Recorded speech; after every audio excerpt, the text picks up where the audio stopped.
have a think about the time needed per concept.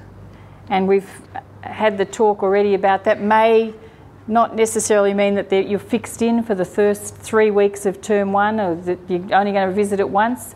The idea about reintroducing those concepts in the 10 minutes at the start has been brought up. The idea of, you know, making it a bit more open so that here are the concepts we're going to cover in term 1, the main things, and teachers can work out themselves. They're going to do 2 weeks on fractions or 3 weeks on fractions, depending on the kids you've got and you know, what they're capable of doing. Again, you need to be thinking about that mix and match of dimensions during the week.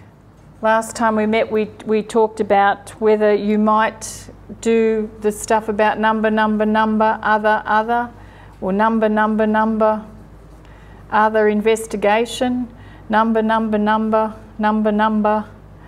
other revision. Will you make it a fortnightly thing so that there are like 5 lots of number and 2 lots of other and 1 lot of revision? You know, how are you mixing and matching those dimensions? And all the promises in the world don't stand up for anything if there's no accountability somehow written into those planning documents or in the discussions around planning. Teachers can put all of those into a beautiful document, but who's looking to make sure that it's translating into practice in the classroom? What have you got in practice at your school? Have you got those lovely learning walks that we heard about earlier today? That's not a bad way to go, to subtly get people into other people's rooms to see what's going on, to make people a bit responsible and accountable for doing what we've promised we'll do as a staff. Have you got peer coaching going on? Are people taking it, you know, the burden on themselves to go and help each other, look in each other's classrooms and give some feedback? Have you got learning leaders maybe being freed up to go into classrooms and sit with teachers while they do lessons or while they do their planning? Have you got maths curriculum coordinators who are showing up for planning meetings and helping people put the documents together and then going back to see that that's actually working? What's the accountability factor that's happening in your school around maths and maths planning? Bless you. Because, you know, we all know, and I come back to that, the reason that we're all here in this room is because whatever we've been doing up until now hasn't been working. And so we've got to try something and, you know, pick something. There's a whole bucket of stuff being put out here. And pick something, have a go at it, and if it doesn't work, at least you've had a go, and then we can, you know, work on that, modify it and come up with something else. But we can't keep on doing what we've been doing because it's not working. Now, I want you to have a few minutes think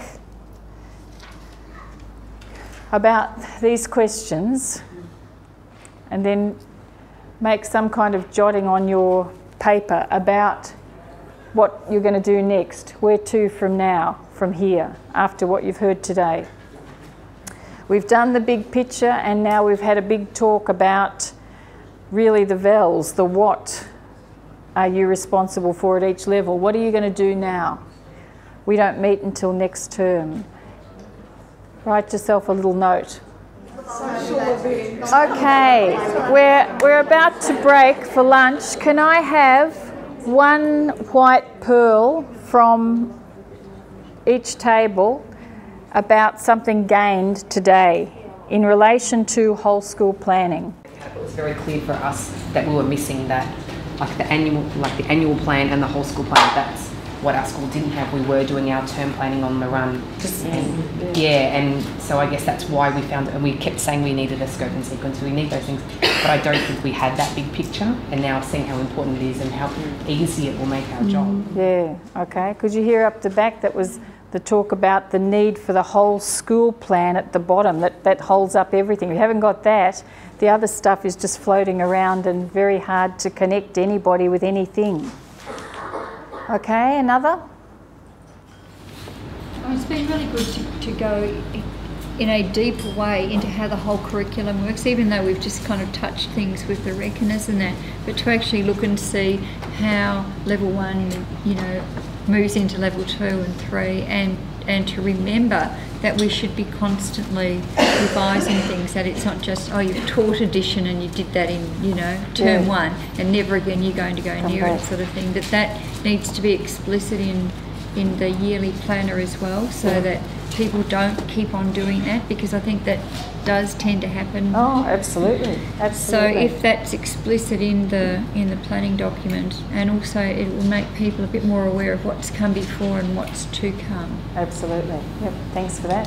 Yep. Well, just for me, I think probably looking at all these things that we've looked at in organisation, it's actually looking at how we can't expect other people, our colleagues, to be performing at the level we want to if we haven't provided those materials underneath, those common understandings. Yes. And I know when I look at my colleagues and myself, we all teach very differently to one another, and it will actually need to be far more ordered and more getting us all on the same page might actually put more structure into what we teach. Absolutely, yeah. Because you think even if you're all on the same page and pulling in the same direction, if it goes wrong, at least you will know what it is not to do. Whereas if you're all over the shop, some successes and some failures, what is it that's working and what is it that's not working? Very hard to track.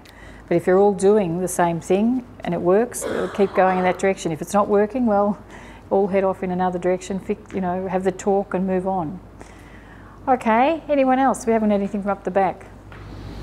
I was just thinking in terms of the conversations that need to be had as a whole. So you can sort out some of those things to begin with. We haven't begun. We're one of the literacy schools, but yes. we actually have got a bit of an idea about the conversations that we need to be having first. So I think that's important.